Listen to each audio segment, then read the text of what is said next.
आप सभी को मेरी नमस्ते और जय हिंद। एक बार फिर से आप सभी का स्वागत है BHU इन्फोपीडिया के यूट्यूब चैनल पर।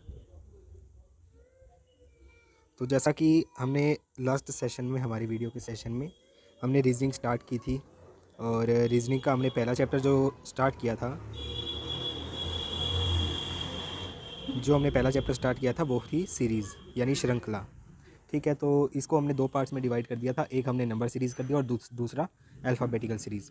और लास्ट वीडियो में हमने अल्फ़ाबेटिकल सीरीज़ जो है वो स्टार्ट कर दी थी और उसके बारे में आपको सभी जो बेसिक चीज़ें थी वो आपको बताई थी कि किस तरह से उसकी नंबरिंग करेंगे और किस तरह के क्वेश्चन बनेंगे अल्फ़ाबेट्स के ऊपर। ज़रूरी नहीं है कि सीरीज़ ही हो, और भी काफ़ी तरह के क्वेश्चन बनते हैं अल्फ़ाबेट पे जो अपने आगे डिस्कस करेंगे। ठीक है, तो एक बात और कि ये जो आपको टेस्ट ऑफ रीजनिंग बुक दिख रही है ये प्लस अरिहंत का हिंदी का वर्जन रीजनिंग का, क्या कहते हैं उसको, सामान्य बुद्धिमत्ता। ठीक है, तो ये दोनों बुक्स जो आपको प्रोवाइड कर दी गई है टेलीग्राम पर, आप उसे डाउनलोड कर सकते हैं और उसे एक्सेस कर सकते हैं। और दूसरी बात ये कि जैसे ही हम यहाँ पे कोई चैप्टर क्लियर करते हैं, जैसे हमने लास्ट नंबर सीरीज़ कंप्लीट किया था, तो उसके बाद आप इस बुक को खोलिए। ठीक है, और जो भी हमारा चैप्टर हमने क्लियर किया है उसे क्वेश्चन आंसर जो हो वहाँ पे लास्ट में क्वेश्चन दिए होंगे, प्रैक्टिस सेट दिए होते हैं, सभी के बीच में 50+ क्वेश्चन दिए हुए हैं उसी चैप्टर के। ठीक है, तो आप उनको 1 बाय 1 सोल्व करिए। ठीक है, इससे आपकी जो है प्रैक्टिस बढ़िया हो जाएगी। तो आज हम इसके अल्फ़ाबेट के क्वेश्चन शुरू करते हैं। ठीक है, पहला क्वेश्चन देखिए। तो लास्ट टाइम मैंने आपको बताया था कि अपने सीरीज़ की बात कर रहे थे, पहले हमने सीरीज़ की थी, उसमें नंबर्स दिए होते थे, उनके बीच में हम रिलेशन चेक करते थे, है ना, कि क्या क्या रिलेशन है, जैसे +1 +1 +1। तो ये चीज़ थी। अब इंग्लिश अल्फ़ाबेट्स का मैंने आपको बताया था कि A से Z तक 1 से, यानी 1 से लेकर 26 तक हमने इसको नंबरिंग दी हुई है। ठीक है, इसको इरेज कर लेते हैं।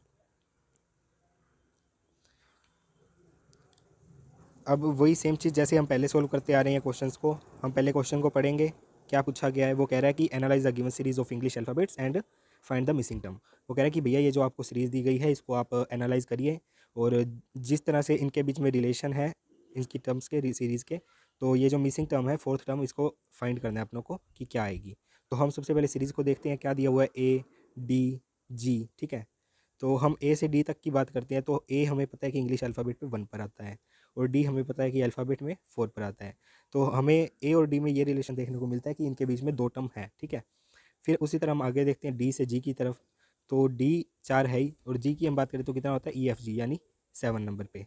वही सेम चीज़ हमें यहाँ पे देखने को मिलेगी कि जिस तरह से 1 और 4 में 2 का डिफरेंस था बीच में, वैसे ही यहाँ पे 2 का डिफरेंस है। तो इसी तरह से ये सीरीज़ आगे बढ़ती जा रही है, ये हम कह सकते हैं। अगर इस तरह से ये बढ़ती जा रही है तो ये जो फोर्थ टर्म है, यानी यहाँ पे जो टर्म आएगी वो क्या होगी, वो जी के बाद में थर्ड जो टर्म है वो आएगी। यानी जी के बाद एच और आई को छोड़ देंगे, यानी जे जो है वो हमारा आंसर आ जाएगा, इस टर्म का जे आ जाएगा। समझे?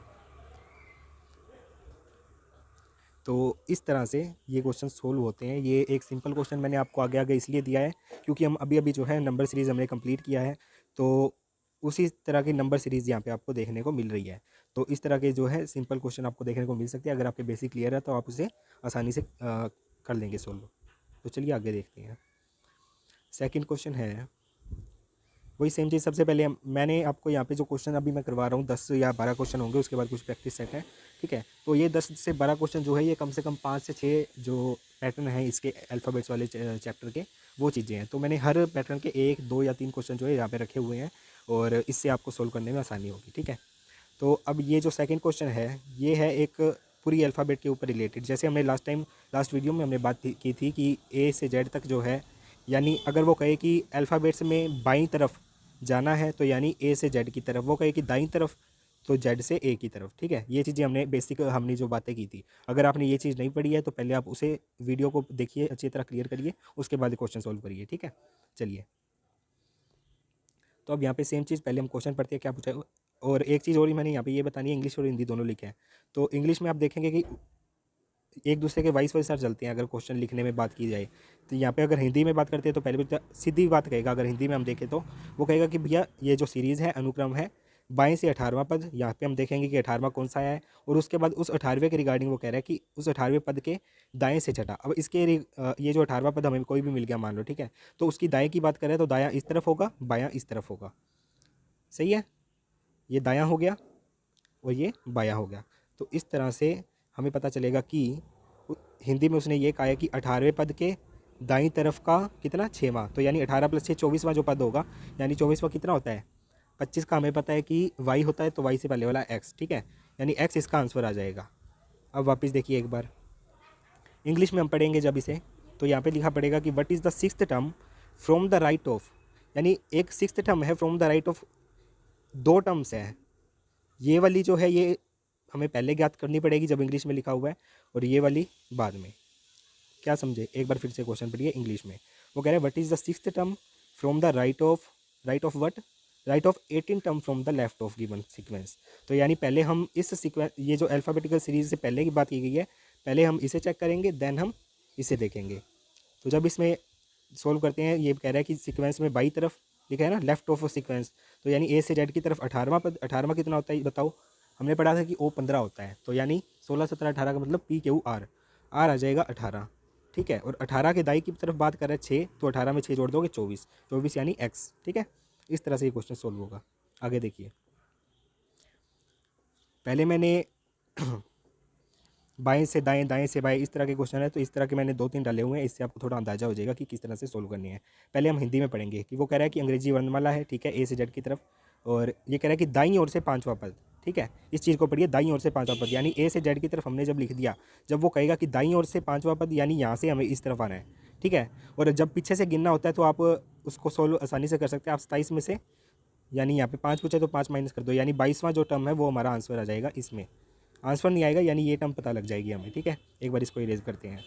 क्वेश्चन पढ़िए, वो कह रहा है कि ए से जेड यानी अंग्रेजी वर्णमाला है, ठीक है, दाईं ओर से 5वां पद, यहाँ से 5 आ गया मान लो, ठीक है, और उस 5वें के रिगार्डिंग आगे क्या कहे, 5वें पद के बाएं से 11वां, अब कोई भी है, ये हमें 5वां पद मिला, इसका बायां ये है, दायां ये है, ठीक है, ये तो हमें पता ही है। तो हम क्या करेंगे, हमें ए से जेड की तरफ पीछे से 5वीं टर्म, यानी दाईं तरफ से 5वीं टर्म मिल गई, और उस दाईं वाली जो मिली है उसके बारे में कह रहा है कि इसके बाएं से 11वां, बायां मतलब इस तरफ, तो यहाँ पे +11 होगा, 11 + 5 16। तो हम क्या कर सकते हैं, हम पीछे से हमें 16वीं टर्म देखनी है, तो हम 27 - 16 कर देंगे, यानी 11 इज़ द आंसर। और 11 कितना होता है, जे हमने पढ़ा हुआ है कि क्या होता है 10, तो के हो गया 11, ठीक है। चलिए, ये काफ़ी अच्छे क्वेश्चन है, अगर आप पहली जो इससे पहले वाली वीडियो उसको आप गौर से देखेंगे, बस अपने पास एक बार कॉपी पेंसिल रख लीजिए, आप एक बार उसे लिखेंगे, आपके टिप्स पे हो जाएगी वो चीज़ें सभी, जब आप उसे सोल्व करेंगे। चलिए आगे एक और क्वेश्चन देखते हैं।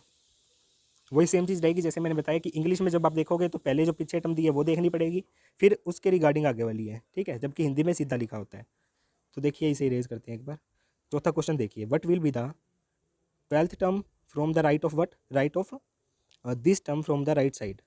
वही सेम चीज़ ए से जेड की तरफ है, जेड से पीछे की तरफ हमें 19वीं टर्म देखनी है, यानी 27 - 19 8वीं, सामने से देखेंगे तो 8 आ जाएगा, लेकिन अभी हम इसे नहीं देखेंगे। 1 मिनट, इरेजर कहाँ है, ठीक है।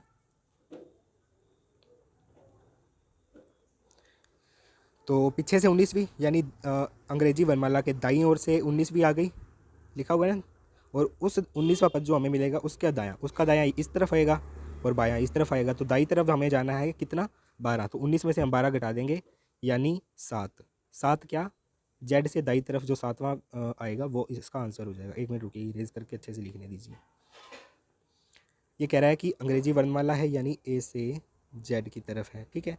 वो कह रहा है दाहिनी ओर से, यानी ये हमारा दाहिना ये होता है राइट, तो दाहिने ओर से आएंगे कितने पे 19 पे, यानी पीछे की तरफ काउंटिंग करते हुए, ठीक है।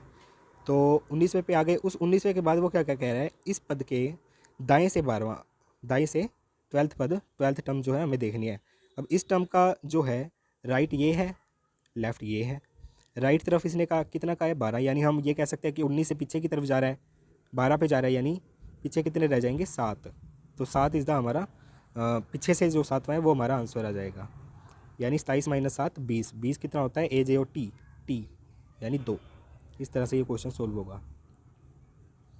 आगे देखिए, अब कल मैंने आपको बताया था कि इंग्लिश अल्फ़ाबेट्स पे सीरीज़ के क्वेश्चन भी बन सकता है।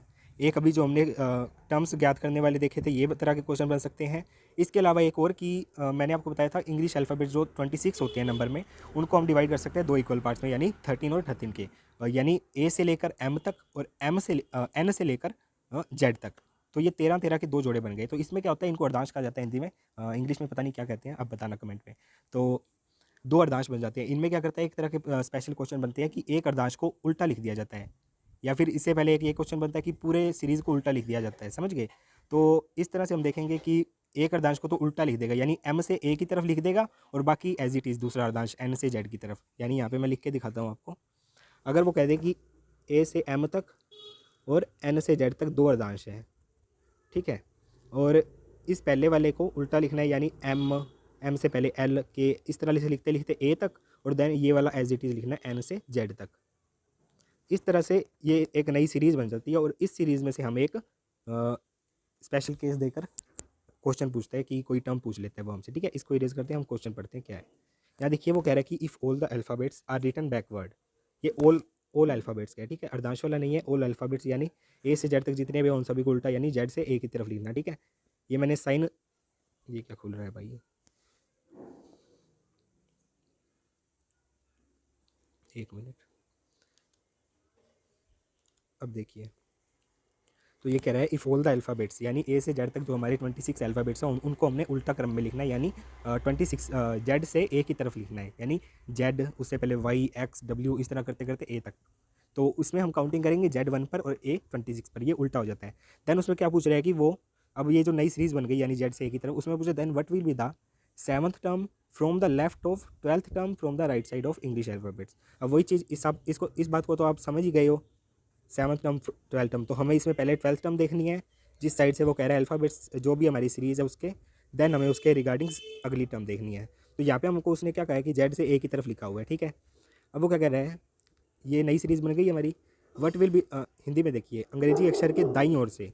अब ये कह रहा है कि दाईं ओर से, दाईं हमने पढ़ा था, चाहे ये जेड से ए की तरफ हो चाहे ए से जेड की तरफ हो, लेफ्ट राइट वही रहेगा जो हम हमेशा रहता है, ठीक है। हमारा राइट ये राइट है, हमारा लेफ्ट लेफ्ट है। तो इस तरह से वो कह रहा है कि दाईं ओर से 12वां, यानी इस तरह से 12, ठीक है। यहाँ पे कोई 12th ए से आगे 12वीं टर्म जो है वो इसका आंसर है, ठीक है। और उस 12वें के रिगार्डिंग वो क्या कह रहा है, 12वें से बायां। अब 12वें का बायां वही सेम चीज़ यही है, और दायां ये है, तो बाईं तरफ कह रहे हैं ना, ये 12वें पद के बाएं से 7, तो 7 और प्लस कर दोगे, यानी ए से इस तरफ आएंगे कितना, 12 + 7 19, तो 19वीं टर्म जो होती है वो हमारा आंसर हो जाएगा। और 19वीं टर्म होती क्या है, टी हमने पढ़ा है कि 20 होती है। ये एक बात याद रख लीजिएगा, ये आपको बार बार अपने आप ही याद रहने लग जाएगा। आपको क्या करना है, AJOTY, यानी ए होता है 1, जे होता है 5, कितना हो गया, सॉरी A1 हो गया, ठीक है, जे हो गया 10, देन 15, देन 20 और देन 25, ठीक है। तो AJOTY आपको याद रखना, इससे आपको आसानी हो जाएगी, ठीक है। तो ए से इसकी तरफ आएंगे कितना, 19, राइट साइड पे ए से इस तरफ जाना है 19, यानी जो 19th टर्म होती है वो हमारा आंसर, दैट इज़ एस, ठीक है। चलिए आगे। ये वीडियो मैं बना नहीं पाया था, आज संडे था, आज मेरे को टाइम मिला क्योंकि अभी भी मैं सुबह 3 बजे उनको ट्रेन पे छोड़ के आया हूँ, बच्चे आए हुए थे, बहुत सारे रिलेटिव थे घर पे, तो वीडियो नहीं बन पा रही थी, तो आज मैं बना के और रात तक अपलोड कर देंगे इसे, ठीक है। चलिए, तो इस तरह से हमने एक देखा कि किस तरह से बैकवर्ड सीक्वेंस में क्वेश्चन बनता है अल्फ़ाबेट्स का, ठीक है। आगे देखिए एक और क्वेश्चन मैंने सेम वैसा ही दिया हुआ है। यहाँ कह रहा है कि यदि सभी अंग्रेजी अक्षर पीछे की ओर लिखे गए, सेम जेड से ए की तरफ लिखे गए सभी, देन वो पूछ रहा है कि तो इस श्रृंखला के दाईं ओर से 24वें के दाएं से 9वां, यानी जेड से ए की तरफ लिखा है, वो कह रहा है कि दाईं ओर से 24वां, यानी यहाँ से 24वां कोई भी जो भी आएगा। देन इस 24वें का क्या है, दायां, इस 24वें का दायां ये होगा, तो दाएं से 9वां, यानी 24 में से 9 इस तरफ जा रही है तो हम माइनस कर सकते हैं, 24 में से 9 माइनस करोगे तो कितना आ जाएगा, 15, ठीक है 15 ही आएगा। तो यानी हम ये कह सकते हैं कि ए से बाईं तरफ 15वां जो पद है वो हमारा आंसर है, और 15वां पद ओ होता है। आपको मैं एक चीज़ दिखाता हूँ, ये देखिए, ये मैंने आपको पहले कराया नहीं था, लेकिन अब मैं उसको दिखाता हूँ। मैंने आपको कहा था कि ये कुछ फार्मूलास है, आप इन्हें याद मत करिए, इन्हें हम बाद में देखेंगे, तो उसका अब हम यूज़ कर रहे हैं बिना ये जाने कि वो फार्मूला होता भी है, ठीक है। कीप, जब मैंने सीरीज़ शुरू की थी तो मैंने आपको बताया था, अल्फ़ाबेट जब हमने शुरू किए थे तो मैंने बताया था कि ये कुछ फार्मूले हैं, जब बाएं से दायां और दाएं से बायां हमसे पूछा जाता है कि किस तरह से होता है, तो ये चीज़ है, ये आप देखिए, इसको स्लाइड शो पे करें, ये देखिए, एक आप सीधा भी उसे याद रख सकते हैं कि जब आपको कोई श्रृंखला दी गई है, यानी कोई अल्फ़ाबेट्स की ए से जेड या पूरा कुछ भी दिया हुआ है, तो उसमें किस तरह के गोल्स हैं। यहाँ पे आप पढ़ने की कोशिश कीजिए क्या लिया हुआ है। वो कह रहा है कि मान लीजिए कोई सीरीज़ है, ठीक है, ए से जेड की तरफ है या जेड से ए, जैसे भी है, तो उसका वो कह रहा है, एक मिनट, पेन कहाँ है, ये रहा। वो कह रहा है दाईं ओर से एमवा पद, ठीक है, और उस एमवे अक्षर के बाएं से एनवा, ठीक है। तो इसका सीधा फॉर्मूला ये इन्होंने लिखा हुआ कि अगर वो कह रहा है, मान लीजिए मैं आपसे री लिखता हूँ ए से जेड, वो कह रहा है कि दाईं ओर से एम वा, यानी दायां कौन सा, ये यहाँ से इस तरफ, यहाँ से इस तरफ एम, और उस एम का क्या है, उस एम के बाईं ओर, एम का बायां ये होगा तो इस तरफ एन। तो इसका हम सीधा फॉर्मूला क्या लिख सकते हैं, अगर हमें सीधा संख्या दी होती कि भैया दाईं ओर से दूसरा है और दूसरे के बाएं दूसरा है, तो हम कह सकते हैं कि एक पीछे से चौथा पद जो है वो हमारा आंसर है। वही सेम चीज़ यहाँ पे इसने कही है कि दाएं से m प्लस एन वा, अगर हमने इसको दो दो लिया होता तो m प्लस एन यानी 4, तो जेड से पीछे की तरफ जो चौथा अक्षर है वो हमारा आंसर हो जाता। तो इस तरह से ये क्वेश्चन मैंने आपको उस वक्त इसलिए नहीं करवाया क्योंकि आपको अब आप खुद से ही सॉल्व कर लोगे, आपको इसे पढ़ना नहीं पड़ेगा। और ये मेरे को कन्फ्यूज़न करते थे, इसलिए मैंने आपको नहीं पढ़ाए, क्योंकि आप देखें दाई ओर से एमवे अक्षर के बाएं एनवा, हम तो ये सोच लेते कि इसे ही हमें याद रखना है, इसे याद रखने के चक्कर में इसको अप्लाई कैसे करना है वो हमसे नहीं होता। तो इस वजह से ये मैंने उस टाइम आपको नहीं करवाया था, ठीक है। तो अब हम चलते हैं वापस अपने क्वेश्चन पर। यस,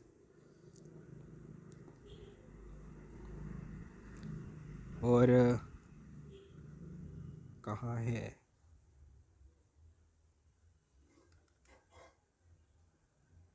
बुक आप ज़रूर डाउनलोड कर देना टेलीग्राम से, ठीक है। हम चलते हैं हमारे क्वेश्चन पर। ये रहा, यही कर रहे थे ना हम, वही सेम चीज़ जैसे हमने पिछला क्वेश्चन किया था, मैंने आपको दिखा दिया कि किस तरह से जब दायां बायां दिया है तो m प्लस एन या m माइनस एन इस तरह से कर सकते हैं। जब उसने कहा कि पीछे से हमें बाई तरफ आना है 4, देन वो जो टर्म मिली है उसका बाई तरफ, तो हम उन दोनों को प्लस कर देंगे। अगर वो कहता कि हमें पीछे से चौथी टर्म के दाईं तरफ, तो यानी हमें पीछे वापस जाना पड़ता, तो हम उसमें से माइनस कर देंगे। इस तरह से ये क्वेश्चन सोल्व हो जाता है, ठीक है। ये 6वां क्वेश्चन आप सोल्व करिएगा। जेड से ए लिखा हुआ है, ठीक है, 24वें पद के पीछे से 24 और इस 24 के दायां यानी माइनस कर देंगे, कितना, 24 में से 9, यानी 15वीं टर्म जो है वो हमारा आंसर आ जाएगा, यानी ए से इस तरफ 15 यानी ओ, ठीक है। 7वां क्वेश्चन देखिए, क्वेश्चन को देखिए, ये है अर्धांश वाला जो मैंने आपको पहले समझाया था। तो इसमें कहा गया कि इंग्लिश अल्फ़ाबेट्स है, ठीक है, इनको दो टुकड़ों में बांधना है। कौन कौन से टुकड़े, ए से एम 13 हो गए, और एन से जेड तक ये भी 13 हो गए, दो इक्वल पार्ट्स हो गए। तो इसमें क्या होता है कि दोनों को अलग अलग सीरीज़ मान के हम एक को उल्टा लिख देते हैं, या दोनों को उल्टा, या किसी इस तरफ वाले को या इस तरफ वाले को, ठीक है। तो इस क्वेश्चन में क्या कहा गया है इसने कि first part is written backward, यानी फर्स्ट पार्ट जो ए से एम वाला है उसको उल्टा लिख देना है। जैसे हमने पहले आपको बताया कि एम एल के इस तरह से लिखते लिखते ए तक, और देन एन से जेड तक तो एज इट इज़ लिखना ही है। तो ये हो गया कि एक अर्धांश को हमने उल्टा लिख दिया और दूसरे को एज इट इज़। ये तो हमारा नई सीरीज़ बन गई। अब इस नई सीरीज़ से हमें क्वेश्चन उसने क्या पूछा है, उसने पूछा है कि then what will be the fifth term from the right of seventh term from the left of new series. Same चीज़ हमें अभी बस हमें सिर्फ ये देखना है कि हमारे पास सीरीज़ क्या है। एम से ए की तरफ आ गया सारे अक्षर जितने भी हैं, देन एन से जेड की तरफ जैसे भी है, तो ये हमारी सीरीज़ है। अब इसमें उसने पूछा क्या है, श्रृंखला के बाएं से सातवां, बाएं से सातवां पूछा है, यानी इस तरफ ये एल है, ये आर है, यानी ये एल जो है बायां, तो बाएं से दाई की तरफ कितना कितना पूछा इसने, सातवां पद।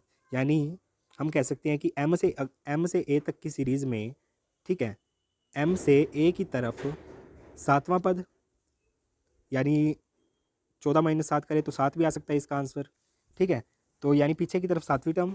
अब ये जो हमें 7वीं टर्म मिल गई इनके बीच में, मान लीजिए यहाँ पे कोई 7वीं टर्म है, देन इस 7th के रिगार्डिंग वो क्या कह रहा है कि इसके दाएं से 5वां, यानी हमें और पीछे जाना है। ये दायां है ना इसका, और ये बायां है, तो दाईं तरफ 5वां देखना है। तो हम ये कह सकते हैं कि एम से, ये जो पूरी सीरीज़ है एम से जेड वाली, इसमें एम से आगे 7 + 5, यानी एम से 12th टर्म जो है वो इसका आंसर आ जाएगा। एक बार फिर से देखिए, मैंने कहा कि मेरी ये सीरीज़ बन गई, ये मेरी सीरीज़ बन गई, ठीक है। इस सीरीज़ में मुझे कहा गया है कि श्रृंखला के 22 से 7वां, यहाँ से कोई 7वां आ गया मान लो, देन इस 7 के दाईं तरफ है तो इसलिए प्लस हो गया, 7 + 5 यानी 12, यानी हम ये कह सकते हैं कि एम से जेड की तरफ जो 12वीं टर्म है वो हमारा आंसर है। सही है, 12वीं टर्म होगी क्या, हमें पता है कि एम से ए तक ही ये 13 अक्षर है, तो 13 अक्षर ही होते हैं ये, ठीक है। तो ए के बाद जो टर्म है वो हमारा आंसर हो जाएगी, दैट इज़ बी। तो इस तरह से ये बहुत ही अच्छे क्वेश्चन जो हमें देखने को मिलते हैं। और अगर आप बेसिक क्लियर कर लेते हो बढ़िया से तो काफ़ी अच्छा रहेगा आपके लिए। चलिए आगे 8th क्वेश्चन देखिए। नाउ मैंने कहा कि ए से एम और एन से जेड दो अर्धांश है, किसी एक को उल्टा कर सकता है, किसी एक को सीधा रख सकता है। तो पहले हमने किया कि ए से एम वाले को उल्टा रखा था। अब इस क्वेश्चन में क्या है कि एन से जेड वाले को उल्टा रखा गया है, यानी जेड से एन की तरफ। पहले वाला अर्धांश तो सीधा रहेगा ए से एम की तरफ, देन जो एन से जेड वाला है उसको उल्टा लिखना है, ठीक है। यानी एम तक आएगा, देन जेड से शुरू होकर उल्टा जाता जाता एन तक, एन लास्ट आ जाएगा और ए यहाँ से। तो ये हमारी नई सीरीज़ बन जाएगी। इस नई सीरीज़ में हमें क्या करना है, what will be the 12th term from the right of 8th term from the left. अब पहले हमको ये इतना इतना देखना है, 8th term from the left, यानी यहाँ से इस तरफ आते हुए 8वीं टर्म। अब इस 8वीं के रिगार्डिंग उसने क्या कहा है, 12th term from the right, यानी इसका राइट इस तरफ ही जाना है वापस हमें, और कितना 12। तो हम ये कह सकते हैं कि ए से एन तक जाते हुए 8 + 12 यानी 20वीं टर्म जो है वो हमारा आंसर हो जाएगी, ठीक है। अब 20वीं टर्म कैसे निकालेंगे, इसको इरेज करके मैं वापस दिखाता हूँ। सीरीज़ देख लीजिए, मैं वापस लिख देता हूँ। सीरीज़ लिखने का मकसद मेरा इतना है कि आपको अच्छे से समझ आएगा। ए से एम की तरफ, ठीक है, देन एन से sorry eraser eraser eraser eraser, ये लो,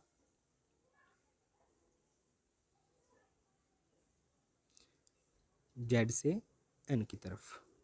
अब हमें क्या करना है, हमें पता है कि ये भी 13 है और ये भी 13 है, और हमें जो आंसर निकला है वो ये निकला है कि 8 + 12 ए से इस तरफ जाते हुए 20th टर्म जो है वो हमारा आंसर है। 13 तो यहाँ बीत गई, आगे 7 है, यानी जेड से एन की तरफ 7 टर्म, जेड से एन की तरफ 7th टर्म जो है वो हमारा आंसर हो जाएगी। इसको हम कैसे निकाल सकते हैं, हमने पहले पूरे अल्फ़ाबेट का पढ़ा था, पीछे से चेक करना होता था, हम 27 में से माइनस करते थे। लेकिन अब हम क्या करेंगे, अब हम 13 है तो 14 में से माइनस कर देंगे, यानी 14 में से 7 माइनस करोगे 7 आ जाएगा, और 7 का मतलब क्या हो जाएगा, ABCDEFG। तो G is the right answer of this question. इस तरह से आप इस क्वेश्चन को सोल्व कर सकते हैं। बहुत ही कह सकते हैं कि अच्छी क्वालिटी के क्वेश्चन है, और प्रैक्टिस करते रहिए आप। बुक्स में इस तरह के सैकड़ों क्वेश्चन मिल जाएंगे जो मैंने बुक्स दिया आपको, और कोई सोल्व नहीं होता है तो आप हमसे कंसल्ट कर सकते हैं। और क्योंकि रीजनिंग है तो रीजनिंग में मैंने आपको पहले भी बताया था, हर चैप्टर में बताऊंगा ये चीज़ कि हो सकता है कि एक से ज़्यादा लॉजिक निकल जाए, हो सकता है कि क्वेश्चन बनाने वाले को ना पता चला हो कि भैया इसमें इस तरह से भी हो रहा है, ठीक है। और पहले भी ऐसे काफ़ी क्वेश्चन हमारे सामने आए हैं, तो इस बात को अपने ध्यान में रखना है। चलिए आगे बढ़ते हैं। ये सभी क्वेश्चन हो गए 8 तक। अब जैसा मैंने बताया कि सिर्फ सीरीज़ ही नहीं होगी, और भी काफ़ी तरह के क्वेश्चन बन सकते हैं अल्फ़ाबेट्स के स्पेसिफिक उनके कैरेक्टरिस्टिक्स को लेकर। तो उसी तरह का एक और क्वेश्चन है, ये 9th क्वेश्चन है, इसका आप क्वेश्चन पढ़िए क्या लिखा गया है। वो कह रहा है कि if all the terms at the odd places, odd places का क्या मतलब होता है भैया, मेरी तो भैया हिंदी मीडियम में पढ़ा, मुझे तो ओड इवन का पता नहीं है। तो भैया ओड का मतलब होता है विषम। आप चलो ठीक है, आप इंग्लिश मीडियम में नहीं पढ़े होगे, लेकिन आप हो तो इसी जनरेशन के ना, इंस्टा वाले और वगैरह वगैरह के। तो आपने कहीं ना कहीं ये वर्ड सुना होगा, यार तू कुछ ओड सी लग रही है, या तू कुछ ओड सा लग रहा है, ठीक है। तो या फिर आपने अभी जब लॉकडाउन लगे हुए थे ओड इवन सुना होगा, ओड इवन के अंतर्गत जो है दुकानें खुलेंगी या ऐसे वैसे, ठीक है। तो ये सब चीज़ें हैं। या फिर दिल्ली में आपने देखा होगा कि ओड इवन वाली जो ईयर वाली कारें हैं उनको बंद किया गया है। तो ऐसी काफ़ी चीज़ें हैं। तो भैया ओड का मतलब है जो अलग होता है, और अलग हम उसे ही मानते हैं जिसका जो किसी से भाग नहीं होता, यानी विषम संख्या, ठीक है। और इवन होती है सम संख्या। 2 4 6 वाली हो गई इवन, और 1 3 5 7 वाली हो गई क्या, सॉरी ओड। इसको हम इरेज कर लेते हैं, ये सिर्फ बताने के लिए था। तो अब वो यही कह रहा है कि भैया अल्फ़ाबेट्स होता है, हमें पता है ABCD इस तरह करते करते जेड तक होता है। और यहाँ पे हमें ये भी पता है कि 1 2 3 4 इस तरह से नंबरिंग देते हैं 26 तक। उसने क्या कहा था कि भैया ओड प्लेस वाले जो भी अल्फ़ाबेट्स हैं उनको एक्सक्लूड, यानी उनको निकाल देना धक्का मार के। तो ओड प्लेस हमने क्या पढ़ा था कि ओड होता है विषम, यानी विषम यानी 1 3 5 3 5 इस तरह की, यानी ए को धक्का मार दिया, सी को धक्का मार दिया, देन डी को छोड़ के ई को धक्का मार दिया। इस तरह से करते करते करते करते यहाँ पे लास्ट जो कटेगा कौन सा कट जाएगा, जेड। तो क्योंकि इवन है तो ये तो पड़ा रहेगा, वाई कट जाएगा, है ना।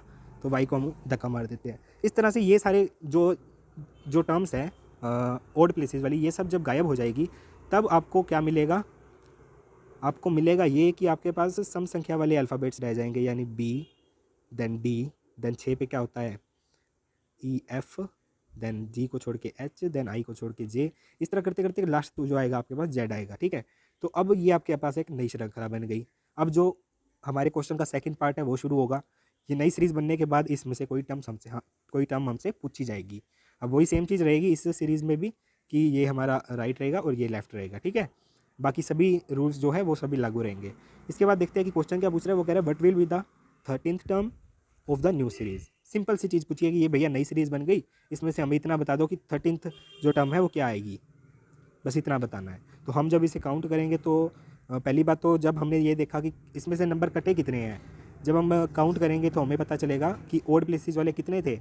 1 3 5 1 3 5 7 9 11 13 15 17 19 21 23 और 25, यानी भैया 13 नंबर जो कट गए और 13 नंबर ही हमारे पास बचे हैं, क्योंकि 26 नंबर है तो उसमें से आधे ओड हो गए और आधे इवन हो गए। तो हमारे पास टोटल ये जो सीरीज़ है 20 से जेड तक ये 13 ही है अक्षर। तो लास्ट ही हमसे पूछी गई है कि 13 टर्म क्या होगी, दैट इज़ जेड। तो जेड हमारा आंसर हो जाएगा। चलिए आगे। तो इस तरह के काफ़ी अच्छे अच्छे क्वेश्चन बन सकते हैं। तो आप देख रहे हैं ये ऐसा नहीं है कि आपको कोई स्कूल में या ऐसी चीज़ें हैं जो देखने को मिलती हैं। ये सामान्य आप आपकी एप्टीट्यूड को चेक करने के लिए, आपके दिमाग को चेक करने के लिए कि आपके सामने कोई भी प्रॉब्लम दी गई हो, कोई ज़रूरी नहीं है कि उसका कोई स्पेसिफिक सब्जेक्ट आपने पढ़ा हो, समझ गए। ये आपके एप्टीट्यूड को चेक करने के लिए है कि आप किस तरह से चीज़ों को देखते हैं, प्रॉब्लम को सॉल्व करते हैं वगैरह वगैरह।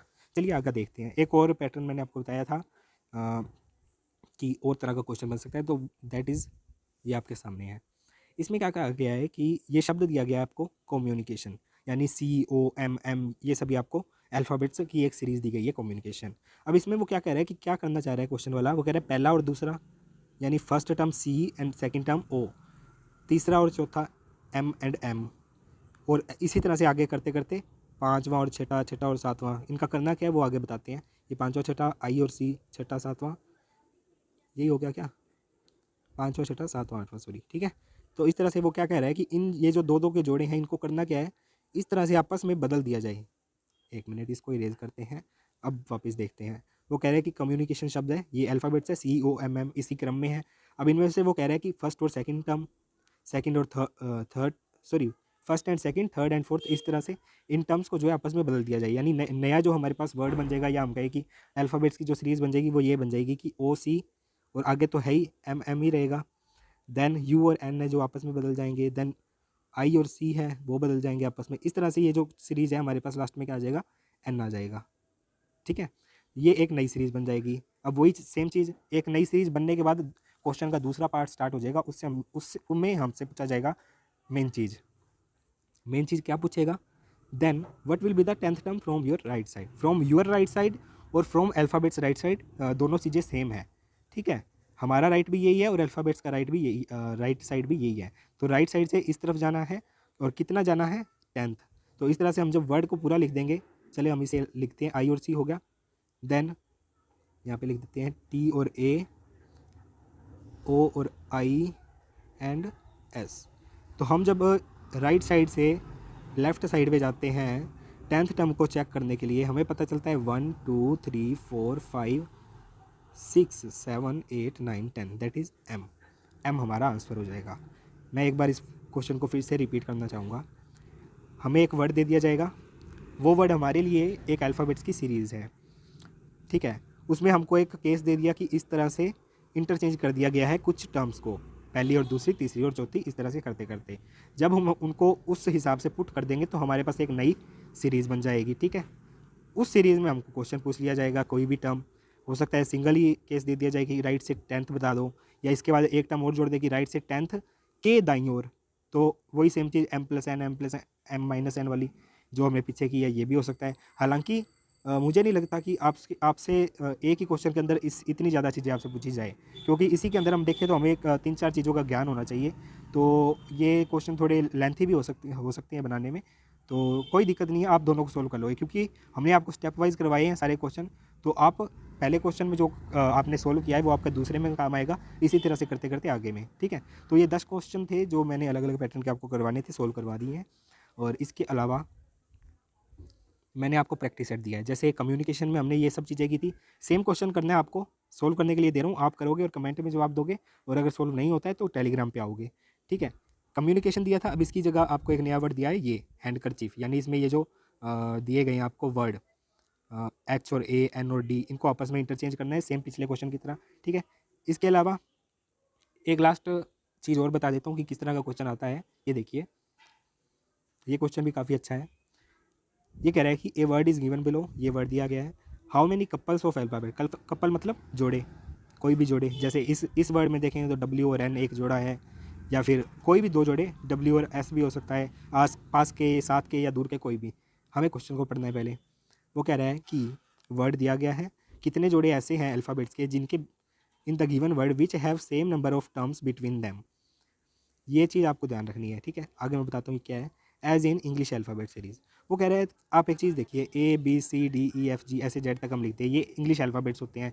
इनके बीच में फिक्स है कि हमें पता है कि भैया ए और सी के बीच में एक टर्म है, सी और एक या फिर आगे हम देखेंगे सी से ई तक देखेंगे तो एक टर्म है, या फिर ए और डी के बीच में देखें तो बी और सी दो टर्म है। तो इस तरह की, यानी जैसे ए और डी है, इसके बीच में दो जोड़े हैं, तो इसी ए और डी इस तरह का अगर कोई जोड़ा अल्फ़ाबेट्स का हमारे वर्ड के अंदर है, तो हमको वो बताना है कि ऐसे कितने जोड़े हैं जिनके बीच में उतने ही वर्ड हैं जितने कि अंग्रेजी वर्णमाला में होते हैं।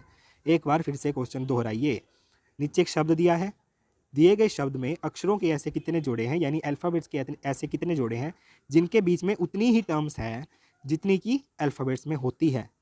ए और डी की बात करें तो उनके बीच में दो होती है, ठीक है। तो इस तरह के कितने बन गए, या और भी जो भी आपको बनेंगे। अब आपको सोल्व करना है, कैसे करना है ये देखिए। वर्ड देखिए क्या है, वंडर्स। आप एक एक वर्ड को या एक एक जोड़े को उठा के देखेंगे कि इनके बीच में जितने टर्म्स होती है, क्या उतनी ही, हमें संख्या की बात की है, हमने टर्म्स की बात नहीं की कि भैया बी और सी ही होना चाहिए, और भी कुछ हो सकता है, ज़रूरी नहीं है, ठीक है। हमने नंबर की बात करनी है कि संख्या 2 है या 3 है या कितनी भी है। हम यहाँ पे क्या करेंगे, हम इस ये जो वर्ड दिया गया है हमें, इसके कोई भी दो दो उठाएंगे।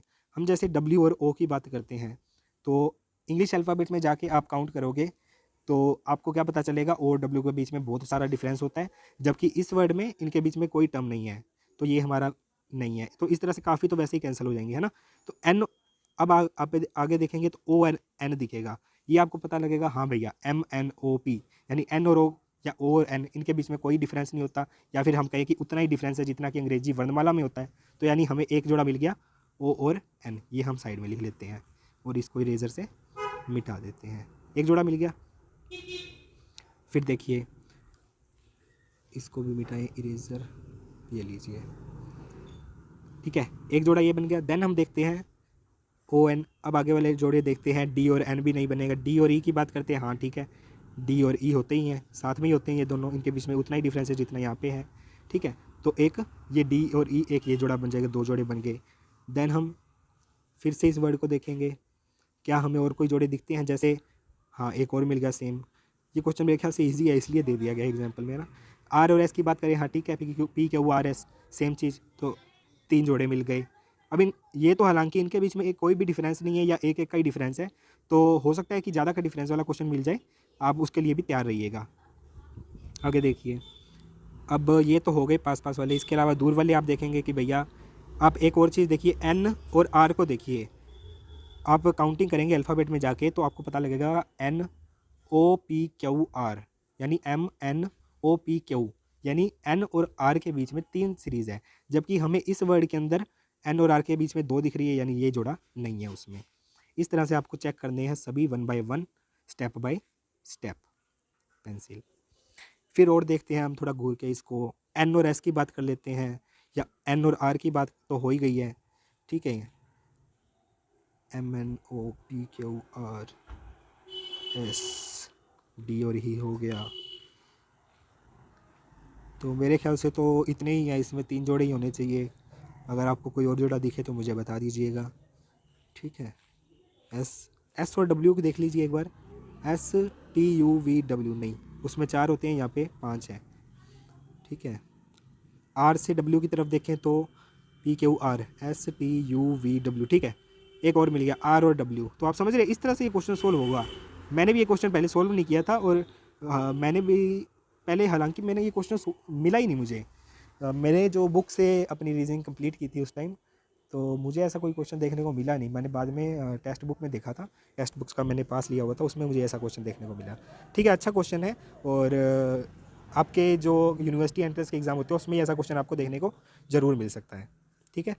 इस तरह से इस क्वेश्चन को सोल्व करते हैं। आपको जो हमें वर्ड दिया गया है उसके अल्फ़ाबेट्स को देखना है, जो भी संभाविक आपको दिखते हो उनकी संख्या ज्ञात करके उसका आंसर दे देना है। तो इसका आंसर क्या हो जाएगा, 4 जोड़े, ठीक है, यानी 4। और उसी तरह से मैंने एक प्रैक्टिस सेट दिया है आपको, एक प्रैक्टिस क्वेश्चन है मैथमेटिक्स। ये जो स्पेलिंग है या ये जो वर्ड है इसके जो अल्फ़ाबेट्स हैं उसके हिसाब से आपको बताना है कि इनके बीच में कितने ऐसे जोड़े हैं जिनके बीच में उतने ही टर्म्स है संख्या जितने कि अंग्रेजी अल्फ़ाबेट्स में होते हैं, ठीक है। ये एक और कर लीजिएगा अगर आपसे हो जाए तो। अब बात करते हैं आगे कि आगे हम क्या करने जा रहे हैं। तो देखिए मेरे ख्याल से अब हमने जो हमारा पहला चैप्टर था वो हमने कंप्लीट कर लिया है। हालांकि इसको हमने 4 पार्ट्स में डिवाइड कर दिया था। पहला तो यही कि नंबर सीरीज़ और अल्फ़ाबेट सीरीज़, उसके अलावा जो हमने स्पेशल क्वेश्चन सीरीज़ की है नंबर सीरीज़ की भी, और आज ये जो इसकी की है दोनों, और ये आपके काफ़ी काम आएंगे। तो मैं ये चाहता हूँ कि आप दोनों चैप्टर्स को कंप्लीट कर लीजिए, ठीक है। पहले वाली अगर वीडियो नहीं देखी है, नए जुड़े हो तो वो भी देख लीजिए, चैनल पे आपको मिल जाएगी। टाइटल में उनके सभी के लिखा हुआ है कि चैप्टर 1 रीजनिंग, ये वो जो भी उसका टाइटल है वहाँ पे आपको दिख जाएगा। और BHU इन्फोमीडिया यूट्यूब चैनल पे जाइएगा, आप सब्सक्राइब करने के बाद नोटिफिकेशन के लिए उसको चालू कर दीजिएगा। और अगर वो नहीं है तो आप क्या करना है, टेलीग्राम पे जुड़ जाइए, वहाँ पे आपको रियल टाइम अपडेट मिल जाएंगे, जो भी चीज़ें होती रहती है। और एक मिनट, टेलीग्राम पे जुड़ जाइए, वहाँ पे आपको सभी अपडेट मिल जाएंगे, सभी बुक्स मिल जाएंगी, सभी स्टडी मटेरियल मिल जाएगा। और इसके बाद में मैं 1 तारीख को आपको BHU इन्फोपीडिया की तरफ से मंथली करंट अफेयर्स का कैप्सूल, कहें तो ई बुक कह लो, मैगज़ीन कह लो या कैप्सूल कह लो, कुछ भी कह लो, तो वो आपको मिल जाएगा। और आप न्यूज़ चैनल को ज्वाइन कर लीजिए, वहाँ पे आपको जो भी न्यूज़ करंट अफेयर्स आपके एग्ज़ाम के लिए इम्पोर्टेंट है वो हम आपको नॉर्मल, मतलब बेसिक आपकी जो आपको समझ आ जाए भाषा, उसमें आपको प्रोवाइड कर दिया जाता है। और उसके अलावा आज संडे था तो आज टेस्ट भी हुआ है सुबह, काफ़ी मेरे ख्याल से 30 के अराउंड बच्चों ने टेस्ट में पार्टिसिपेट किया था और काफ़ी अच्छा स्कोर भी किया है। तो जैसे भी आप जहाँ से भी पढ़िए एक कंसिस्टेंसी बनाए रखिए। और कंसिस्टेंसी से क्या होता है, कंसिस्टेंसी का मतलब होता है कि लगातार उसको करते रहिए, बीच में से डालम डोल हो जाते हैं। और आपके एग्ज़ाम्स भी होंगे बोर्ड के, जो भी आपके 12th के, या फिर हो सकता है ड्रॉप वाले हो तो अच्छी बात है, नहीं हो तो भी कोई दिक्कत नहीं है। तो दोनों को साथ में लेके चलिए, बढ़िया पढ़िए, ठीक है। चलिए मिलते हैं अगली वीडियो में।